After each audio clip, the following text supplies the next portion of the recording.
Welcome back to the No Contest Wrestling Podcast, episode 2, TJ. Hey, Look at this go, man. How about that, man? I am the heel that you love to hate, O'Shea Jackson Jr.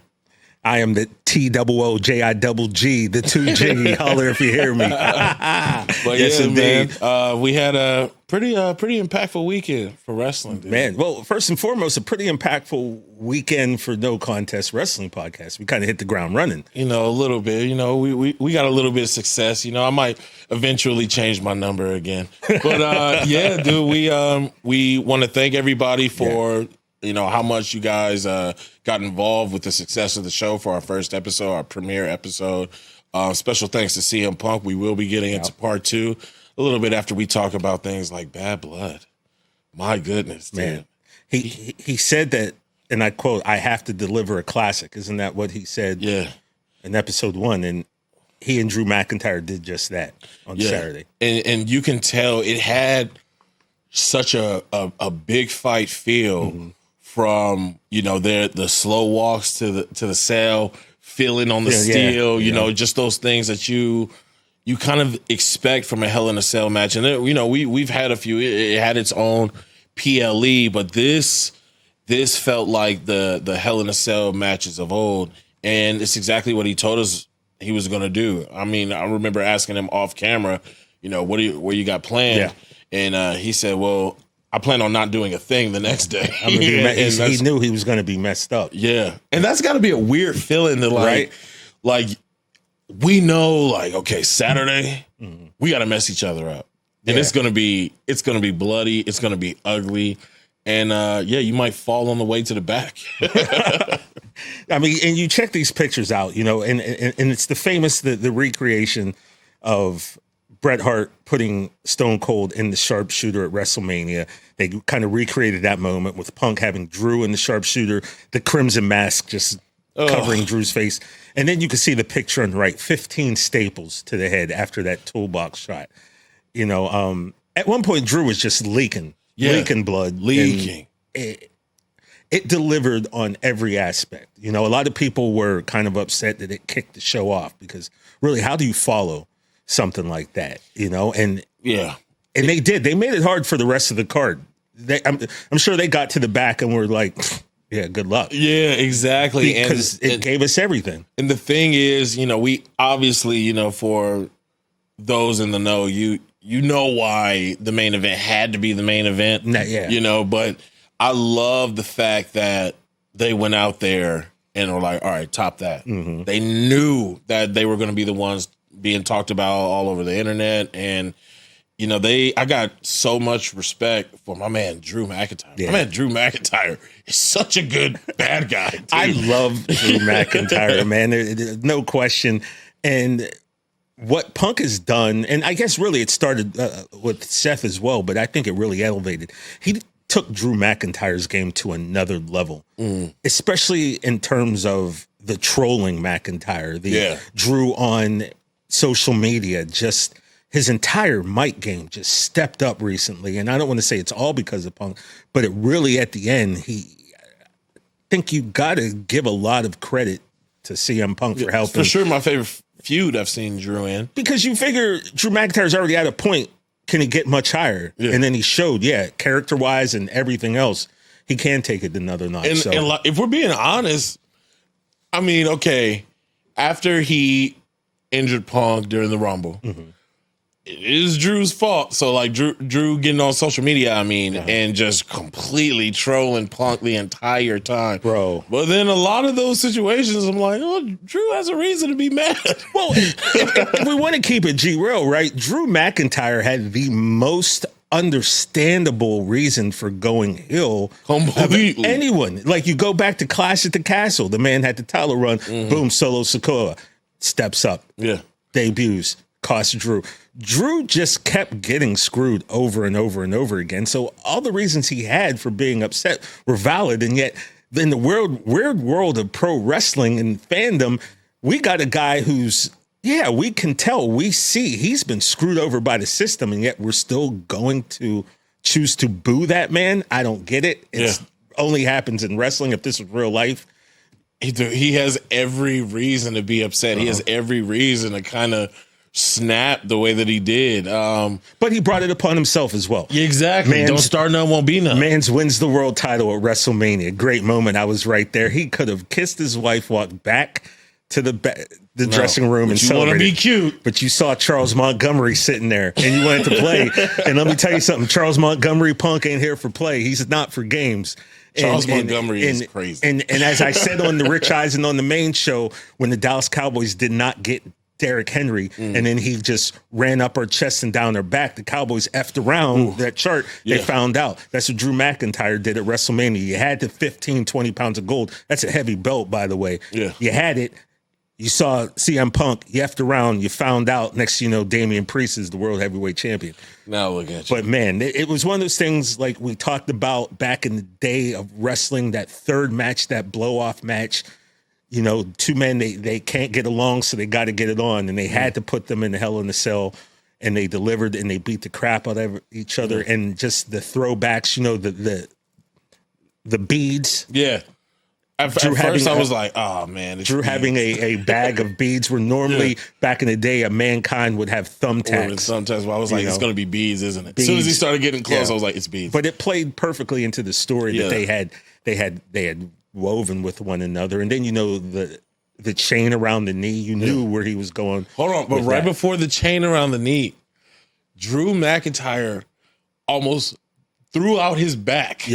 On the corner of the steps. To like, I've watched Bad Blood 3 times now, and that is still like oh man, that's he's feeling it the night after. Yeah, he's feeling it today. Oh yeah. That's not gonna go away, man. And he went for it, and we appreciate you. Oh, Drew. thank you so much. Thank you so much. You know, the quote Wu-Tang, they had a line, "I slayed MCs back in the Rec Room era. My styles broke backs like Ken Patera."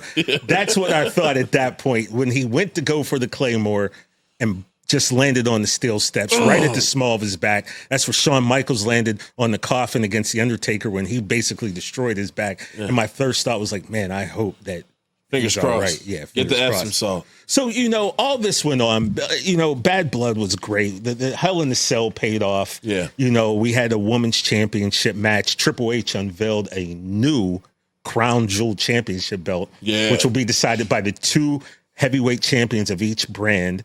That's interesting. That's going to be interesting. But Paul, can we relax on the new belts, bro? I have a daughter. Okay, I can't just keep adding to cart whenever you just want to make a new belt. So let's chill. You already got the Lakers, Dodgers, USC, and the Kings belt in my cart right now on the way to the house. Come on, man. Well, I mean, Den of Thieves 2 is dropping soon, so that's going to change a lot for you. So that's January. Please, Paul, relax, bro. Chill. Thank you, though. I appreciate it. And one of my favorite things, you know, I will not, and now that we have this forum, I will never let people rewrite history. Bill Goldberg back in the day was him. Point blank, period. You know, a lot of people now, a lot of fans will try to discredit Bill Goldberg and what he did. No. Back in those days, in those late 90s, Goldberg was the man. I was watching wrestling that night that he came down and wrestled Hugh Morris as Bill Goldberg, and he beat him. And I was like, who is this guy? Yeah. You know, he turned friends of mine who weren't into wrestling fans because of his physical dominance, his look. There was just no one that had that mountains look. for traps. Yeah, come on, man. He was doing shrugs for years and years, you know. So, I'm never going to let anybody try to rewrite the fact that Bill Goldberg wasn't the man. But here, Gunta comes out. And, you know, he had a run-in with Bret Hart a few weeks ago, and he dropped the line about Bill Goldberg being his favorite wrestler. And if you know anything about wrestling, Bret Hart does not like Bill Goldberg for reasons that have been documented millions of times. So then Gunther comes out to Atlanta. Goldberg's still a hero there. He goes, hey, did you hear when I said that, like, you were my hero? Well, that was a lie because you're a one-trick pony. And then he talked about Goldberg's son, Gage, who's a member of the Colorado football team. Shout out to Colorado. By the way, Gage will be in that ring at some point. Look, he's looking like a just They said Crown Jewels during the bye week Oh, baby. Come on now. So, of course, Goldberg gets out of his chair. The crowd's going nuts. They're cheering his name. They want something to happen. And I got to be honest, O'Shea, when Raw happened and Sami Zayn faced Gunther for the World Heavyweight Championship, I 1,000% expected Goldberg to do what he did to Brock Lesnar against Eddie Guerrero, roll in the ring, spear Gunther, and have Sami win the title. I was expecting that to happen. I was prepared mentally to go nuts. We've already got, the blessing of main event Jey Uso getting the Intercontinental title on Raw, bro. If that would have happened, the internet probably would have imploded on itself. But, Gunther's he's a force to be reckoned with. He really is, man. He really is a problem. But yeah, just to go back, Goldberg, was a huge fan of Goldberg. That was one of the many times where wrestling broke my heart, is that I've always seen Goldberg and been a fan of Goldberg. Didn't get him into a game until I think it was like WCW versus NWO Revenge or something on it in Nintendo 64. But I've always watched Goldberg, was a fan of Goldberg. Then the alliance angle in WWE happened. And, of course, no Goldberg. Yeah. And the time Goldberg comes to the WWE, he goes against my guy, The Rock. And I was just like, why is this happening? Like, God got jokes. It's got jokes. He, of course, having to be Goldberg, completely destroy The Rock. And, I still haven't gotten over it, dude. I understand that. I haven't gotten over it. Look, man, I'm always down for one more Goldberg run, especially if you get a big physical battle with the World Heavyweight Champion. Then we had the Women's World Championship match, saw Liv Morgan hold on to her belt with the returning Raquel Rodriguez. Yeah, and one of the few. Look, they kind of messed up the return a little bit. The timing was off, but Raquel is one of the few women who physically can stand up to a Bianca, to a Jade, to a Rhea Ripley. So it's good to see. It's great to see Raquel back. If you've been following her on social media, you know what she has been going through. So we as fans are happy to see her back. Obviously, hindsight is 2020. So I wish, she could have got the music hit in that type of situation just to help everybody in the arena. But I'm not gonna act like it was the best crowd. Come on, y'all. Crowd did seem a little. Come on, y'all. But like, still, Raquel, we're happy to see her back. Yes, it was a little wonky, but now Liv got a big bad bodyguard. A 6-foot woman backing her up, man. Yeah, so. She don't need to be driving. She ain't no chauffeur. That kind of threw me off. She ain't no chauffeur. Come on, put her in shotgun. and then let's end this with the main event. Yeah. Solo Sikoa. Yeah, dude. The Samoan Werewolf, Jacob Fatu, going up against the World Heavyweight Champion, Cody Rhodes. And our tribal chief, dude. Come on now. Come on, acknowledge him. Now. You see who came out last. Yeah, right? And, that match was pretty much what we expected, right? You expected some outside interference, which happened.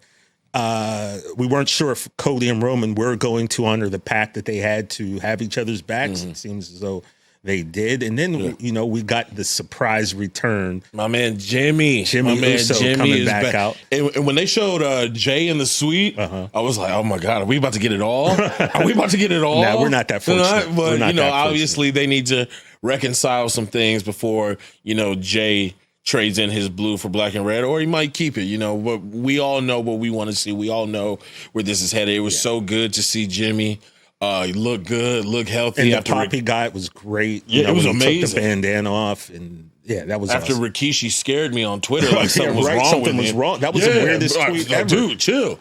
And then, it was just great to see him. You got the vibes, and kind of like that CM Punk Survivor Series. They lulled us to sleep of this is it. Okay, so, and then now you have the Bloodline beating up Cody in the ring. Yeah. Right? Jimmy and Roman are heading back, and Jimmy's like, look, dog, you said you were going to have his back. Yeah. Like, it's your call. Jimmy was ready. Yeah, he said, Jimmy was down for whatever. I'm going with you. And then Roman was like, let's go do this. Yeah. They cleaned out the ring. Cody's belt's laying there. Roman picks him up. He hands it to Cody. What are we going to have? It's Roman's belt, but that's fine. And then the music hit. Yeah, man. There is nothing like that dead silence before you hear, if you smell. And he didn't have to do anything. It was an aura off. Right. He just stood there. Look at that man. Lifted the eyebrow. Come on, bro. That's box office right there. Final boss came out. Box office. And we don't know what's going to happen. He gave Roman and Cody and Jimmy a look.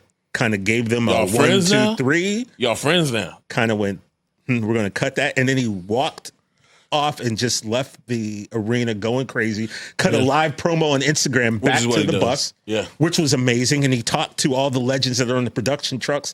Saw Dusty Rhodes, I love you, I hate your kid, I hate your son. John Cena have another bowl of Fruity Pebbles, like full final boss mode. It was final boss, The Rock doing Rock things. And look, man, I got to be honest, I got to give Bad Blood a thumbs up on my part. Yeah, absolutely. I was completely entertained, and that's what we want at the end of the day. What I see as that segment with The Rock is, do you know you're friends with this dude now? Do you not remember what he took from us? Do you not remember WrestleMania 40? And if you don't remember WrestleMania 40, Cody, let me remind you who got the 1, 2, 3 on you last. So it's it was a great pay-per-view. Yeah, PLE. PLE. Yeah. I know you guys been waiting. I know you guys been watching us yap, but we got to recap. We have a show to do.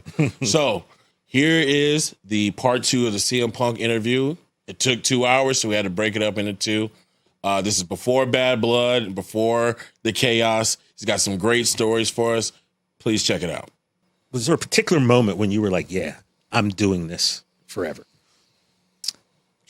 I mean, there's probably more than one.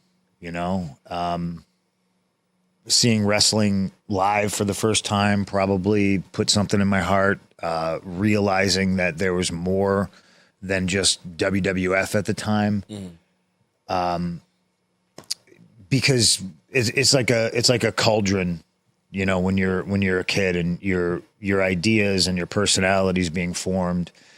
And I was always a misfit kid, because I liked stuff that everyone else made fun of me for. So it was like, pro wrestling, comic books, punk rock. I had blue hair and green, like all that stuff. So I was always made fun of. But I was just like, I don't know. It never made sense to me, and it never made me feel good to like try to like stuff that other people like just because other people liked it. Yeah. So I was just like, well, I like this stuff and this brings me joy. So why wouldn't I continue to like it and do it? And I think that pushback where people were just like, oh, this is stupid. Because I remember talking to kids in school, like one day they're coming to me being like, oh, did you see The Ultimate Warrior versus Hulk Hogan? And I'm like, no, like that's pay-per-view. Like we're broke. Like we can't, tell me about it. And they're like all stoked and they're like, tell me about it. And I'm like, man, that's crazy. Those two guys going head to head. Wow. And then like, maybe next year's WrestleMania, like I go to them and I'm like, hey, did you guys, see the, and they're like, no, like we're watching football. Like, what are you what are you, a little kid? Are you a little baby? And I'm just like, oh, yeah. All right. Well, yeah, I like what I like, Piper, it just seemed like I always go back to Piper. Piper's like my totem, right? I'll always go back to him and say like, I watched him do stuff, and elicit these reactions in people, and busting the coconut over Jimmy Snuka's head. That was terrifying for me. God, so good, right? And to me, he was surrounded by all these big giant dudes, and I was just like, oh, this is me. Right. This is like me in school right now. Like I'm surrounded, like all these dudes like football, and they're all big jocks, and I'm like this smaller kid with a mouth on him, like, and I just assumed that everybody on television was like a billionaire. So I was just like, oh, Piper's rich, and this is what he does. He talks trash.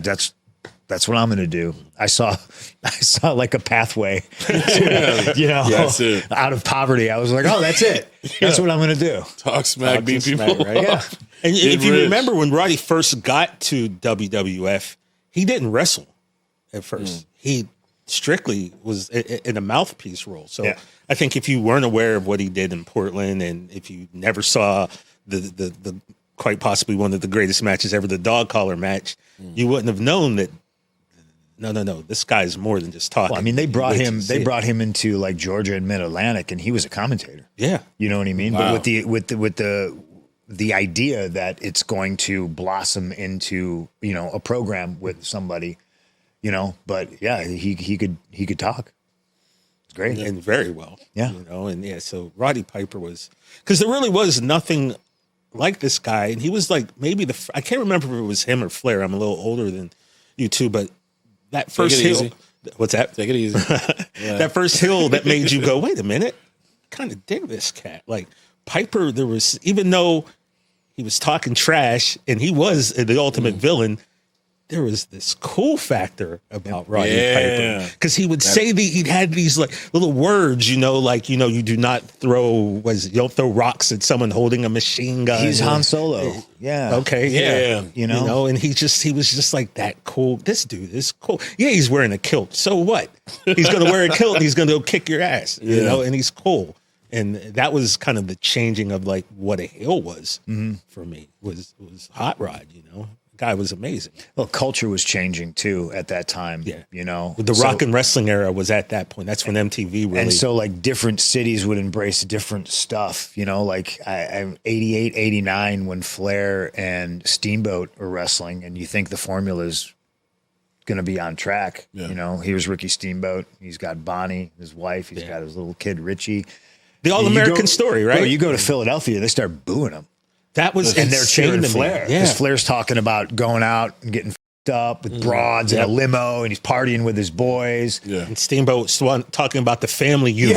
Yeah. And has his blonde wife. The culture starts and changing. I was shocked. Like, people were booing him. And I'm like, wait a minute. That's his wife. Yep. That's his kid. about the feeling. He's like America. This is the family unit. No. And yet here you got this guy with 12 women in a limo waiting to go woo all night long. And like, that's who we want to be like. I was like, okay. Well, I mean, the mid 80s, if you got kids who were like 14, 15 watching rock and wrestling, being like, yay, Hulk Hogan. Now 5 years. Now they're like 20. Yeah. Now they're almost drinking age, and they're going to look at other stuff and they're going to be like, oh, no, I like that guy. Yeah, I'm tired of prayers. I'm tired of vitamins. Yeah. Let's see what this guy's talking about, champagne and broads. I'm rolling with him. That's a t-shirt. Yeah. Champagne and broads. Champagne and broads, man. The anti-hero, just the guy who's just right on that border. You can't knock it. You're just dope. You're just cool. It's why, Austin, yep. That was my guy, where it was just like, I should not like you. Like, there's so like, I should not be this down for you, the way that I am. And I think that just comes with maturing. The older I get, the more I love heels. Yeah. It is the best. It even as an actor, you want to play a villain. Yeah. You gotta get that off. Yeah. It's not that's there's no guardrails. I could kind of say whatever I want about you people, and you gotta eat it up. And in wrestling, sometimes the bad guy wins. Yeah. How much fun is that? It just seems like a great time. Do you feel that, because you're definitely one of those borderline acts, dude, where it's just like, Punk might be coming out here and doing the society angle, but you're just too dope to just like completely boo, man. Yeah, it's like a really thin line, and you gotta play with it, because I do think it's dangerous. Like, if your role is to be the bad guy, right? So you have to be this dragon for the good guy to slay. And I think where you can maybe falter is thinking like, oh, there's pockets of people that are cheering me. Oh, I want them to cheer me. When I'm a bad guy, I do not want people to cheer me. And that's obvious. That's the way you the heel Punk, that's very obvious. Yeah, but I do think some people kind of get intoxicated with that. Yeah, man. And then and then I'm like, well, no, you're not a heel. Now you're a guy who wants to be a babyface. Like, you want to be cool, and maybe there's a role for that. There's something to be said about that. Like, everybody wants to be the Jack Burton, Han Solo, Indiana Jones, like this badass. Like, you see, he gets the girl, he beats the bad guy, but he's got an attitude, and he's mad cool. Yeah, he's not like complete white hat. But if you know what you're doing, and to me, that's like the art behind it is doing that, but still maintaining, that bad guy slant. When I was doing the straight edge society stuff, is very easy for me to get cheered, but it was even easier for me to go, that's not what I want. So I can lean on this persona of, you know, like, cause I can walk into a high school and talk to kids about not doing drugs and I'm a good guy, or I can walk into an arena sold out and talk to people about not doing drugs and I'm a bad guy. Yeah. You know, Terrible human being. yeah. Think about that though, not to interrupt you. The fact that that was your mission there was to say you should don't Live a do clean drugs, life. and then you're a bad guy because of this. Like that doesn't wrap your head around that, right? Preachy, right? I guess people like don't like- it's nobody likes a finger wagged in their face. Nobody true. likes being told what to do, and the more you do it, the more they're going to run in the opposite direction. I mean, you know, Ice-T is the reason we have parental advisory stickers on albums, and Colors. those parental advisory stickers on albums are exactly why I probably bought Predator in 1991. Yeah. I was like, oh, they don't want me to listen to this. I'm going to listen to this. By And the way- I remember putting it on and being like, this is the angriest man I've ever heard. This is amazing. Yeah, By the way, Punk Predator, the second CD I ever bought. Yeah. Second CD, like when go. that was right when CDs first. The first was the Boomerang soundtrack. The second, I brought Pretty them on the sure I'm same on the day. back of the Predator album. Oh yeah, Yeah, I'm pretty. Is that you? Yeah, I'm pretty sure me and my brother Daryl on the back of that. I don't know. I was young. I'd have to go back and check that out. Yeah. No big deal. Greatest rap album I of just all want to time. take you back to something real quick that you mentioned. You were talking about Stone Cold. You were talking about having colored hair as a kid. There's a famous picture going around that you as a kid Picture me meeting Steve. Can you tell us about that moment and what happened then? Yeah. And when was this? So again, I'm a smart wrestling fan. I'm probably wrestling at this point in backyards and gaining a reputation in the Chicagoland area. And all the wrestlers would stay at the Clarion Hotel next to the Rosemont Horizon, which is still there. They just call it the Allstate Arena now. Some classic matches at that. Yeah, Rosemont, and I think we dipped in there, and Steve saw me, and he was like, "Hey, kid, can I get a picture with you?" No, I'm just kidding. I was like, yeah, for real. I was like, damn, okay. No, Damn. and like, you know, it was just, me and my friends were a bunch of dumb kids who were like, oh, the wrestlers go hang out here? Well, let's go hang out with wrestlers, you know? So like, I'm underage. I think the statute of limitations is gone. Is gone now. Wow. But, you know, I'm underage sitting in the bar of a hotel, and just like wrestlers are coming in, and like we're ordering pizzas, and you know, we're like, oh yeah, come get pizza, and you know, the wrestlers just like, fucking free pizza, Free pizza. you know what I mean? That'll get And you like going. we're delighted just to be like rubbing elbows with these guys. Yeah. I got picture with Hanley. I there's probably like a million other pictures from like that same day that I could show people and like just blow their minds. Like, oh wow, that's pretty wild. But yeah, that me and Steve Austin one has become pretty famous. Yeah. After you kind of made it and you got to like, I guess, talk to him, did you bring that moment up? Did he have any, I'm sure he didn't have any recollection of it, but Oh no, I'm did sure you, he did didn't. you bring it up? No, I don't think I All them brought beers? it up. I don't think I would have brought it up. So I think that's just like one of those things that like, I'm assuming that picture probably got out after we did the WWE like documentary on me around like 2011. Okay, yeah. So I think that's because I'm trying to think like how that would even I wind up. rewatched that again last night. Oh wow, Yeah.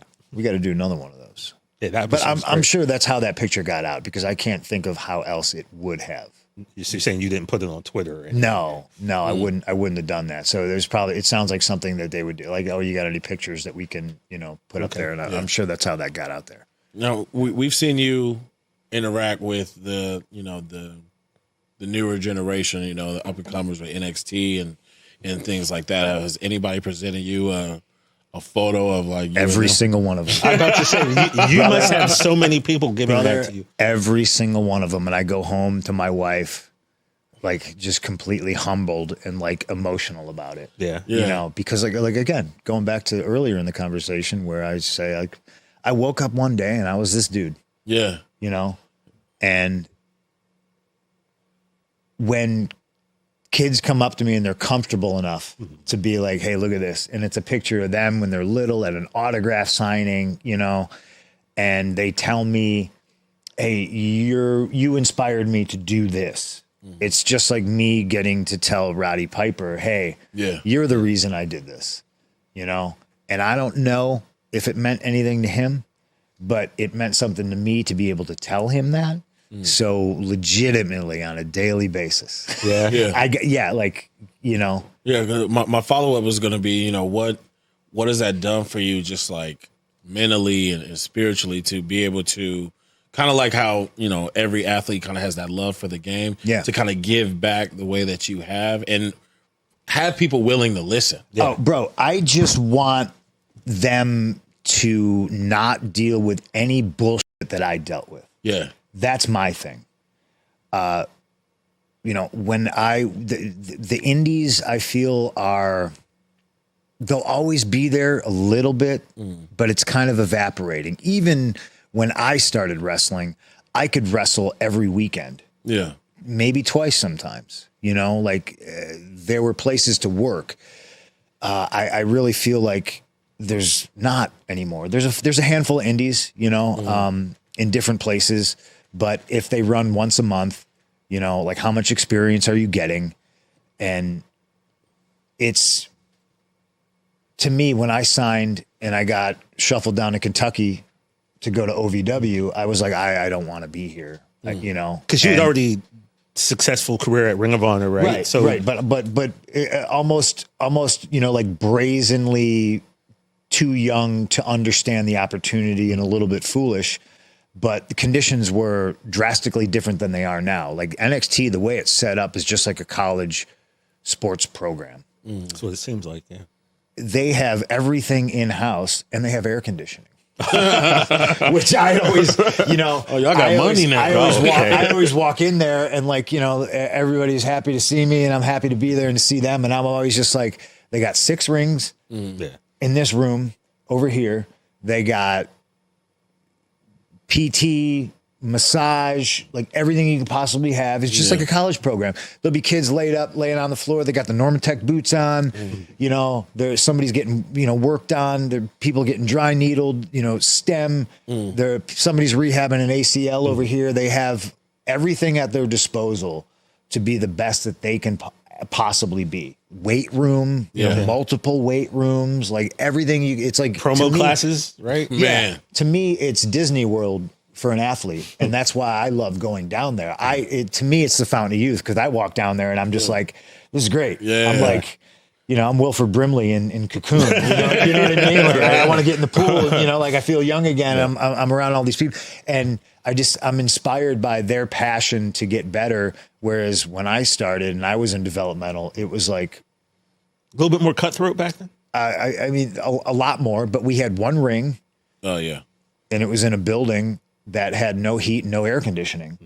So, you know, just the elements, you know, and I say that, and I always lovingly say this too. There probably was one of the two. There probably was either heat or air conditioning, but if you turned it on, Danny Davis would kill you. Okay. Right? He would kill you. Saving power over here. Yeah. So, you know, I love the fact that there's kids that come up to me and they show me pictures like, hey, this is me and you at an autograph signing or at a show, you know, or them wearing, you know, CM Punk gear. Yeah. You know, all that stuff, because it humbles me. It makes me know that I did okay. And it just makes me want to, like I said, not have to put up with some of the negative aspects of the business and the bullshit that I had to coming up. I don't want to be one of those old guys, you know, like shaking a stick at them. Yeah. I want to be like, no, this is great. Like, I don't want to be like, turn the AC off and make them suffer. No, like good. This is what it's supposed to be. Right. This is what I wanted. Yeah, this is what we should have had. And now that it's here, I ain't penalizing anybody for it. Yeah. I'm stoked. Yeah. And there's so many, you know, purists out there who are, you know, they talk about the things, and there are some good things that are lost nowadays.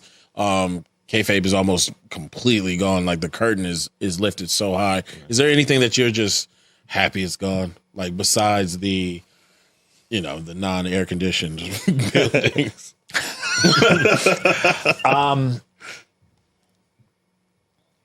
Drugs, I think. Huge. Yeah. Huge. Like super huge. Huge. Right? Like, and I do think we're still seeing adverse effects of guys from the 70s and the 80s. 2024, what we know about concussions and like CTE and stuff like that, it's just like that's why we're losing guys so early. Yeah. So again, my full-time schedule when I signed in 2005, from the day I left, I was on the road for 10 years straight. Wow. Like, I'm talking, aside from my stay in developmental, but that was still pretty brutal, the schedule. What changed when I got to the main roster was now I was flying to different towns. I wasn't just driving to different towns in Kentucky. Yeah. Making towns. Yeah. And again, like, and then days when we weren't wrestling, we were in the ring at 10 a.m. taking bumps. So, my schedule was like Friday, Saturday, Sunday, Monday, Tuesday, fly home Wednesday. I have a day off Thursday. Probably doing some sort of media, phone interviews, something. Yeah. Maybe laundry. And then Friday morning. Maybe. And then Friday morning, like, I'm back out. Yeah. So now, again, I don't want to be the guy that was just like, Yeah. I'm sure some of them would love that. And honestly, that's how you learn. That's what we've taken away. With the tools we've taken out of their toolbox are those shows where they're getting the experience wrestling in front of human beings. Yeah. Right. So that's a little bit limited now. And I don't want to punish them for that. I want to help them figure it out. Yeah. Because this is the system. This is it. This is what we're working with. So how do we help you get to that level? I remember the first time I was down in NXT since I came back, and it all happened so fast. I show up at Survivor Series, and then literally this all happened so fast. The next day, because that was a Saturday, the next day, Sunday, I get a phone call, and it's, LOL. I guess we got to get you to Raw. Absolutely. Yeah, I should probably be there. Yeah. Okay, so Raw is in Nashville, right? So boom, I'm on a flight. I'm in Nashville, and they got 20 t-shirt designs in front of me. We're doing all the behind the scenes stuff. Like, I'm getting new gear design. Like, we're making, wheels are in motion. Yeah. And then they're like, hey, we're gonna put you on SmackDown too. Okay, cool. Yeah, where's that? I think it was in Hartford. And then in Hartford, as the show's ending, they come up to me and they go, there's an NXT show here, something. Yeah. Do you want to do that too? And I was like, yep, let's do it. And then we're just doing all this by the seat of our pants. And when I flew down to Orlando in NXT, there was a young lady. She comes up to me and she says, "Can I ask you a question?" I said, "Yes, absolutely." She says, "How do I get on your level?" Whoa. And I said, "Can I ask you how long you've been doing this?" And she told me that I think she was a track and field star. And she's like, "I just got here in September." So September, October, this is November. She's been here 3 months. Well, she had big plans for herself. Yeah. Well, no, I love it. And I said, I'm going to tell you an answer that you're absolutely going to hate. She's like, fantastic. okay. And I said, get 20 years of experience. Yeah, I mean, And look, so our job, genuine. and I'm not saying, For real. saying my job. I'm not a coach. I don't run developmental. But I do think I have a unique perspective because I was a guy who made a name for himself on the indies. Yep. And then I came up through a system that no longer exists. And I thrived 10 years in a company and in a system that no longer exists. And I come back to this new thing where there's all these new ideas. And a lot of them are like, yeah, man, this is stuff I was wishing was here 10, 12 years ago. And I looked at her and I said, but we're gonna get you there. We're gonna figure out how to do that in a much shorter amount of time. Whereas I think maybe 10 years ago, I would have been maybe mad that there was a track and field star or there was a hammer thrower because you didn't love the business. And I look at it now like, no, this is the business. Yeah. This is what we have to work with. So it is up to us to give them the tools to figure it out. And it's not going to be easy. My schedule when I was on the road full time was half of what, Piper and, like Flair and Brett, what those guys were doing in the 80s, and that, again, that's how you learn. You're in the car with a vet talking about what you did right, what you did wrong. Don't do that. Watch this, do this, don't do that. And like I said, we've taken that out of their toolbox.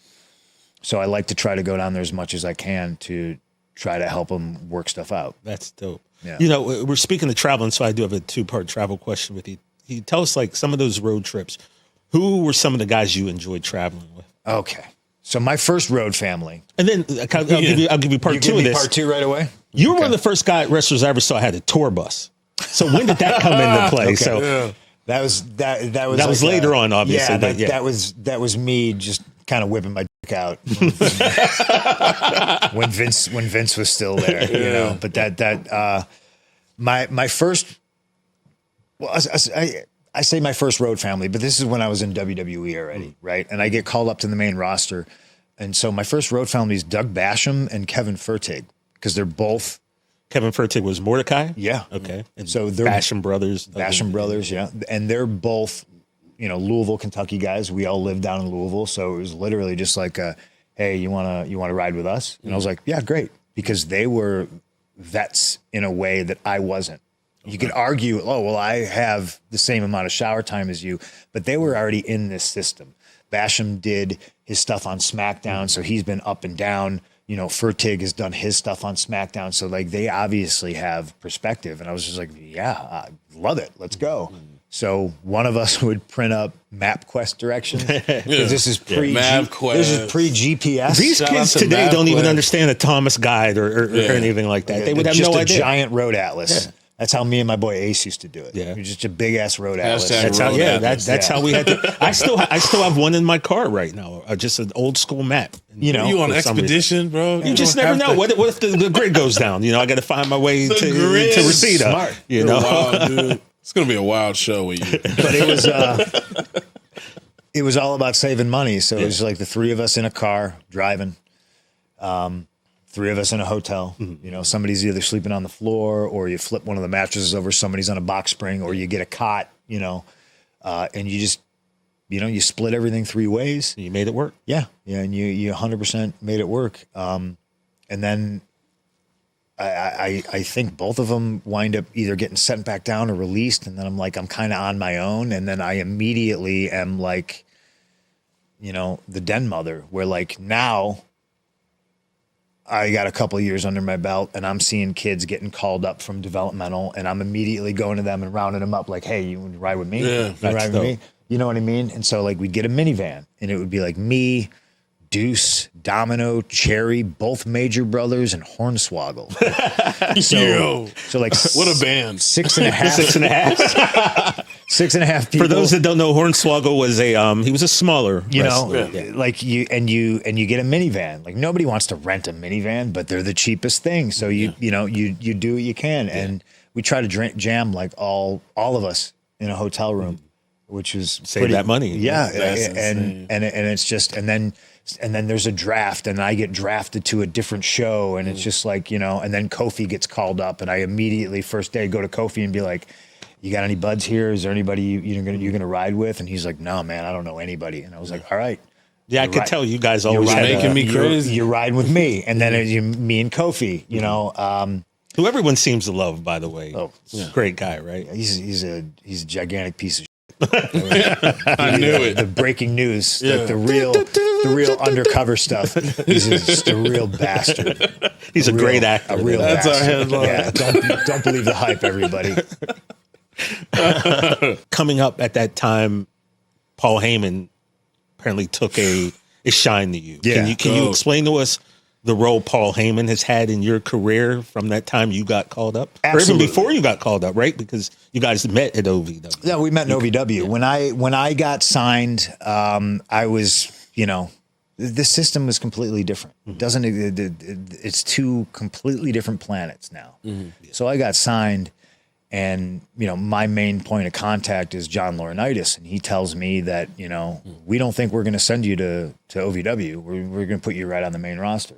Oh, cool. Great. But that didn't work out. And then they don't know what to do with me. So then they send me to OVW. And when I got signed, I'm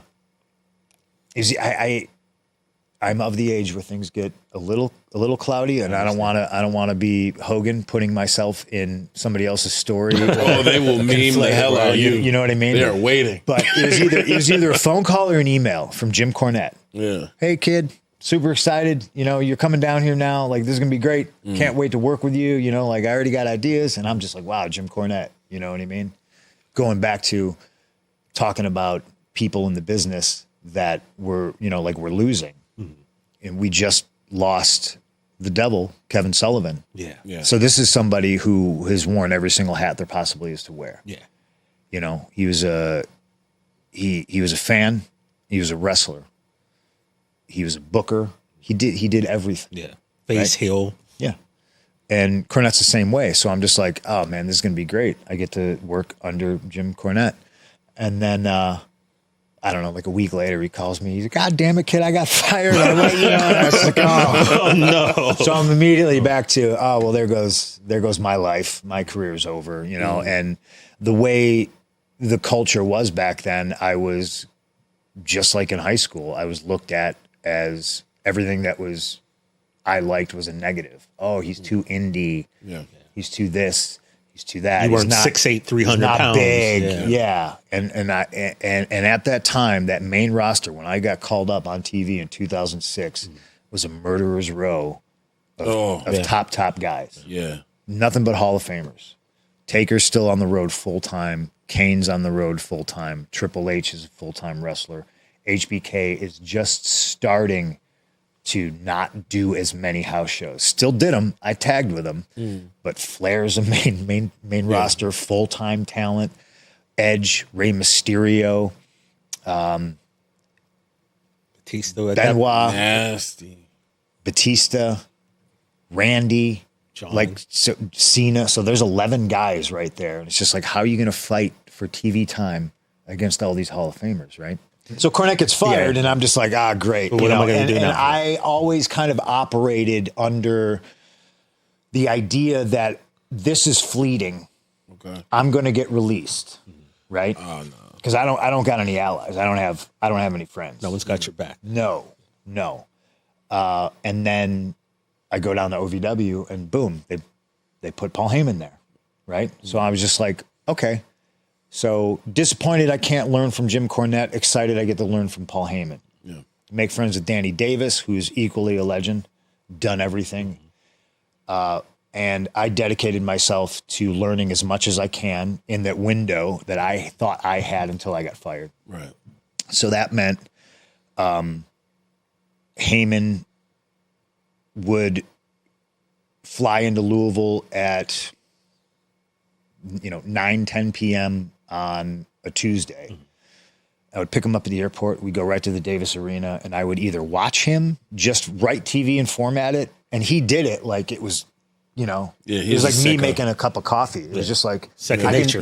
He's doing all this stuff, and then he slides it over to me. He's like, "What do you think? What don't you understand? What is this?" And I learned how to format a show. I learned how to time out a show, half second in, half second out for commercials.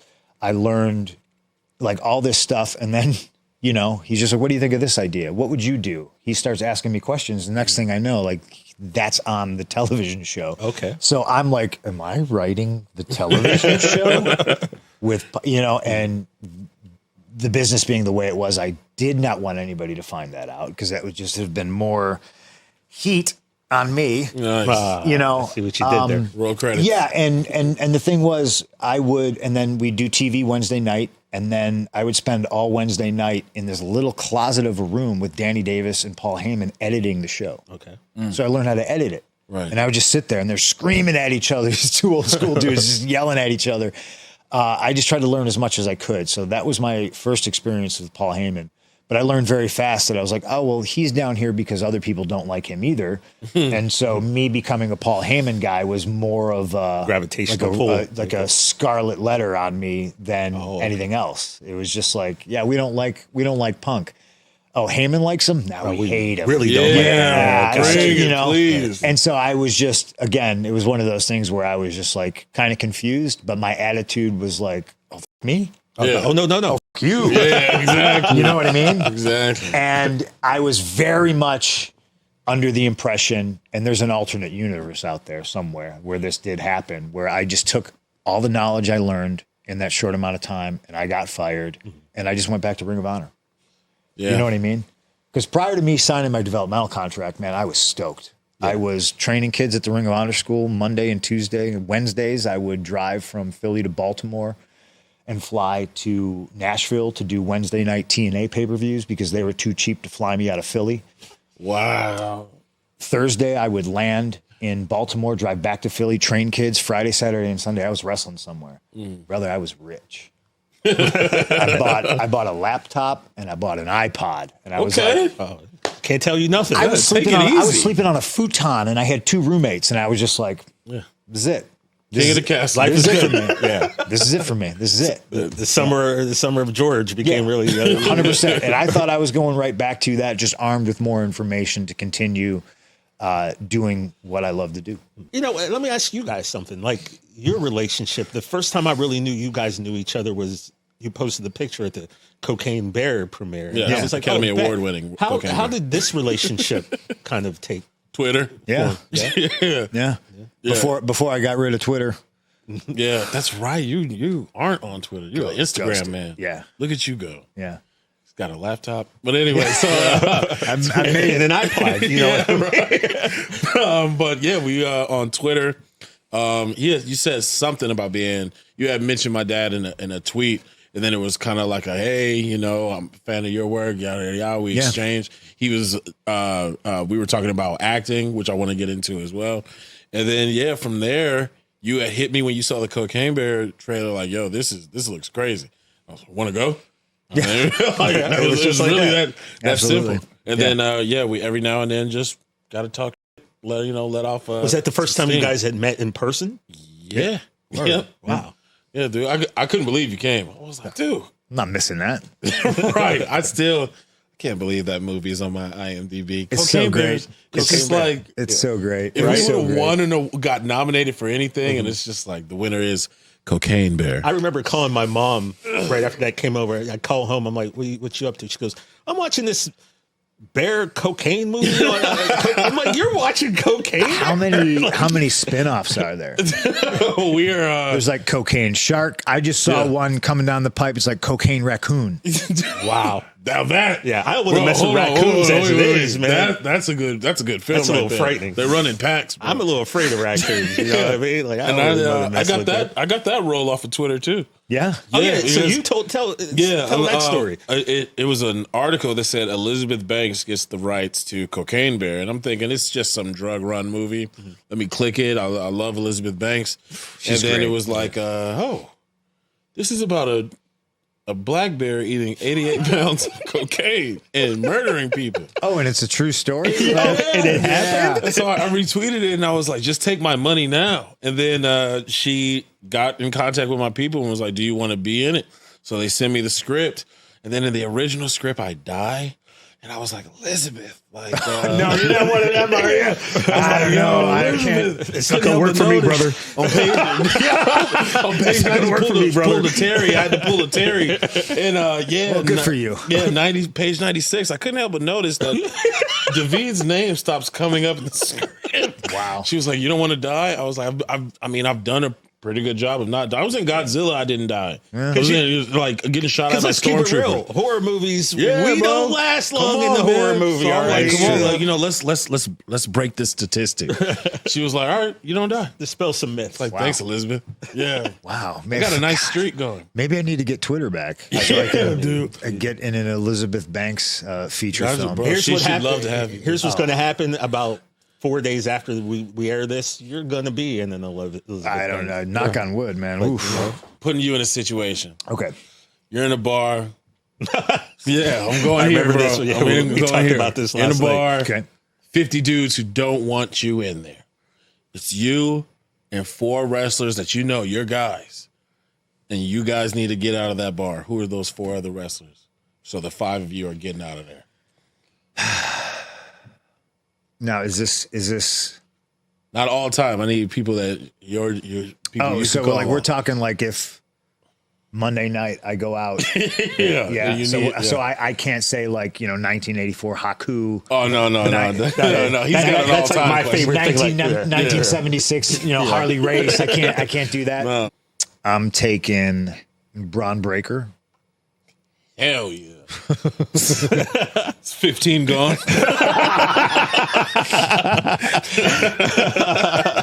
I am taking. So we're down to 35 now. I'm taking Shayna Baszler. Okay. She's with me. She's my homie. This is sick. Yeah. Shane is taking out about 7, 8. That's sick, dude. Braun, Shayna. I feel like Braun Strowman is a good pick for this type of a situation. Solid. Yes. Yeah. Solid.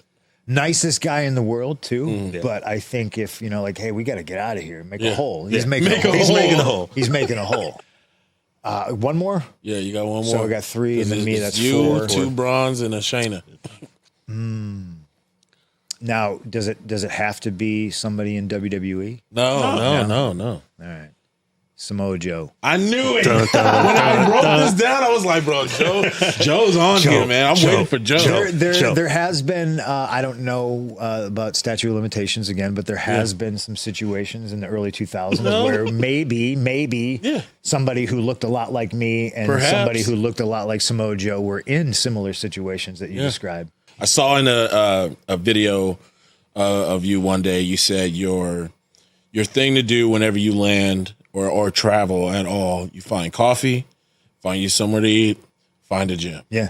You've traveled places I've never been in this country.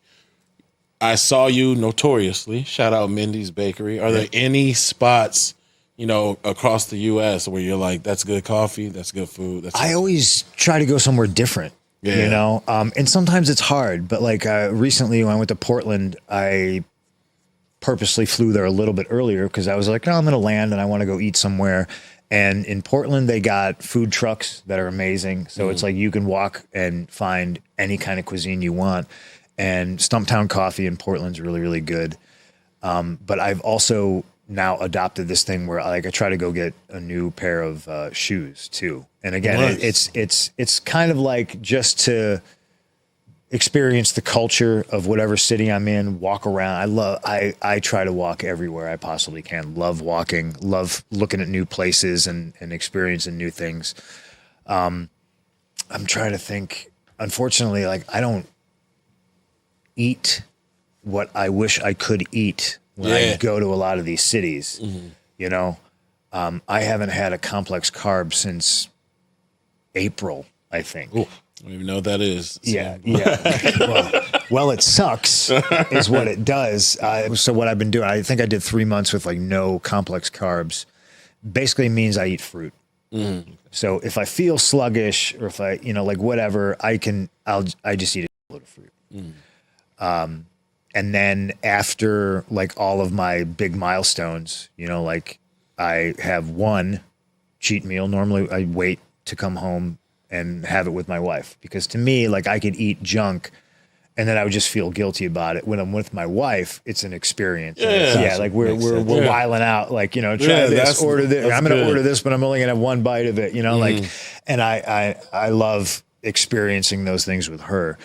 The next one's going to be after Hell in the Cell. So I'm going to, I try to eat 20 pounds of junk right after I do whatever it is I got to do. Yeah. Good for you. Hard work, man. Good for you. Sucks. Yeah. Well, overrated kids. CM Punk, just want to let you know something. You are the very first inductee into the No Contest Wrestling Podcast Hall of Fame. Oh, wow. Absolutely. Let's say that. Guys, keep it down. So I got to ask you this. As our first inductee into the Hall of Fame, congratulations, by the way. Yes, Appreciate you. Congrats. Appreciate you. Thank you very much. There are going to be 3 CM Punk matches. They're going to play in a loop next to the bust. Yep. It's one of these. In the hall of the No Contest Wrestling Podcast Hall of Fame. Three. I will make it easy for you. Okay. What 3 matches in your career do you put on that loop? So they're my matches. They're your matches, yes. Okay. Next to your bust. This is the CM Punk wing. I think it's easy to pick number 1, and it's me and John Cena from Houston leading up to WrestleMania. It was on a Monday Night Raw. Like easily, I think our best televised match. We might have had better matches like on house shows. I don't know. But that's my flu match. That's like Jordan's flu game. Okay. Mm-hmm. I was sick, and boy was I sick and tired at that point. So that is like the essence of CM Punk at that moment. Like hurt, tired, pissed off, chip on his shoulder. And me and John went out there, and it was just planets aligned, and it was magic, right?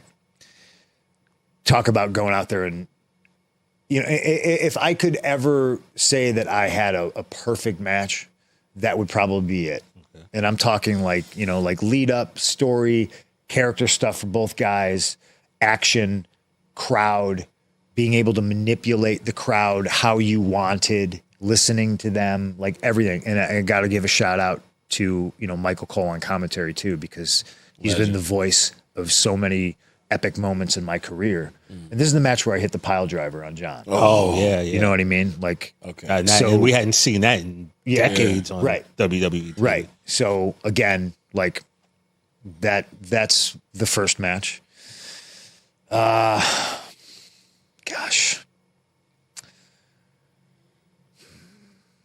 Thanks, TJ. Yeah. You've gone and upset. Well, I told him I was going to ask him the hard-hitting. Not upset. I told him I was going to ask him the hard-hitting questions. It's a ridiculous thing to say after sitting here with you two gentlemen and talking for so long, to say I don't like talking about myself. But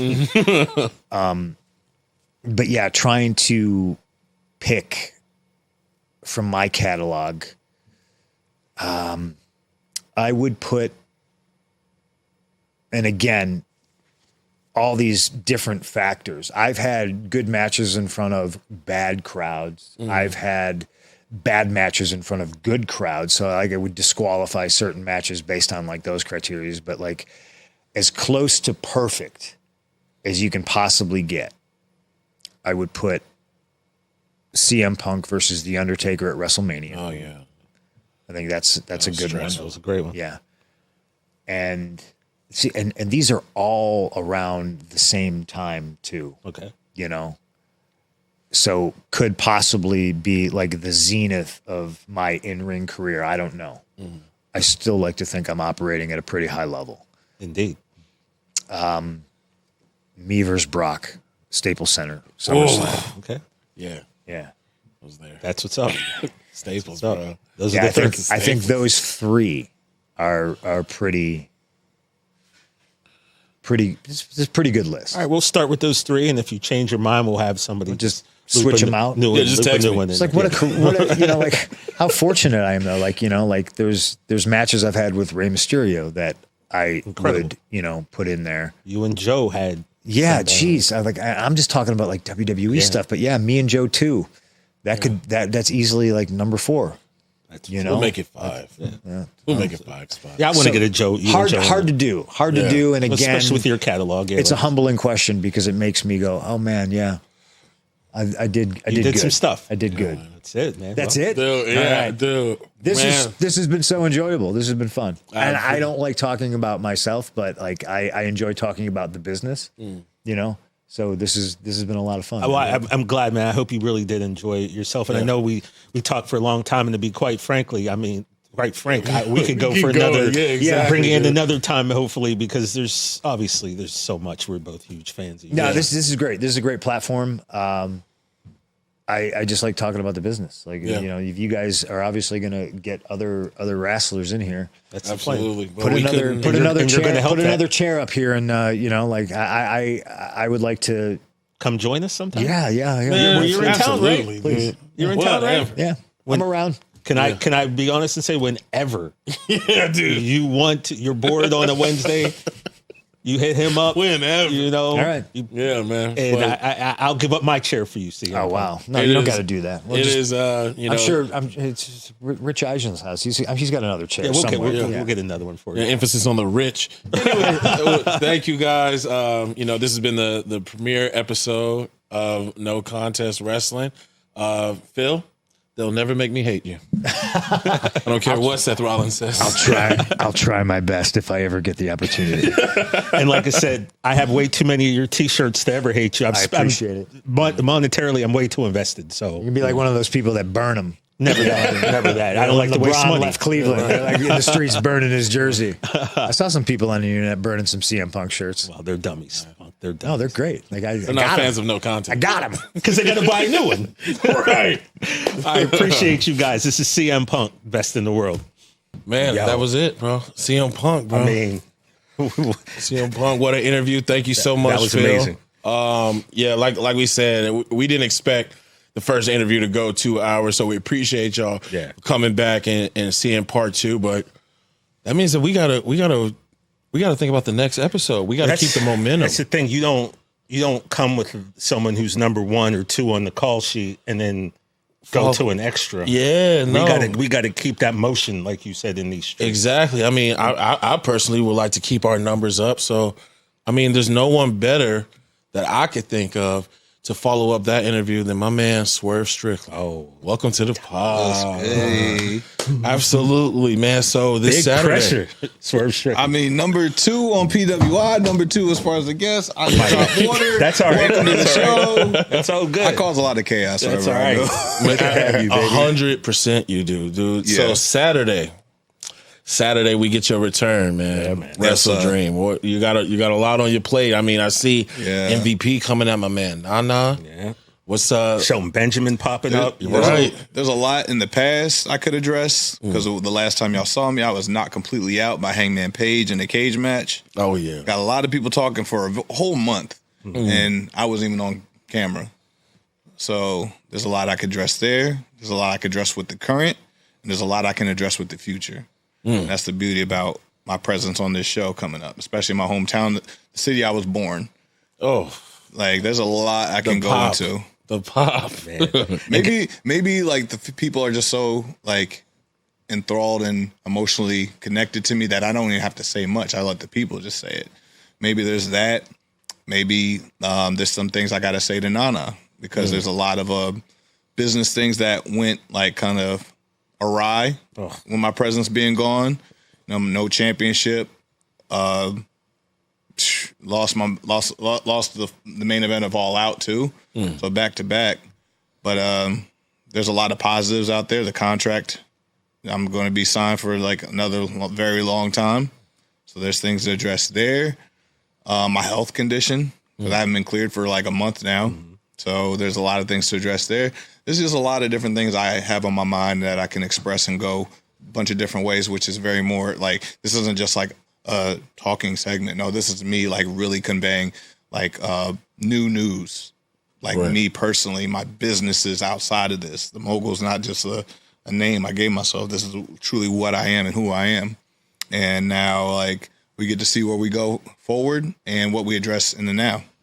Yeah, it's definitely exciting when, we know when you're coming back, what you bring as far as to the business with not only your work in the ring, but your work on the mic is that feeling. You easily make people feel again. And I think that's what makes you stand out, as we are, we're older wrestling fans, smarter wrestling fans. Yeah. That is the it factor, is who can make you feel something again. And you do that, effortlessly. Your storytelling with Hangman, which we'll get into, but you got to be here for next week. But yeah, your storytelling with Hangman.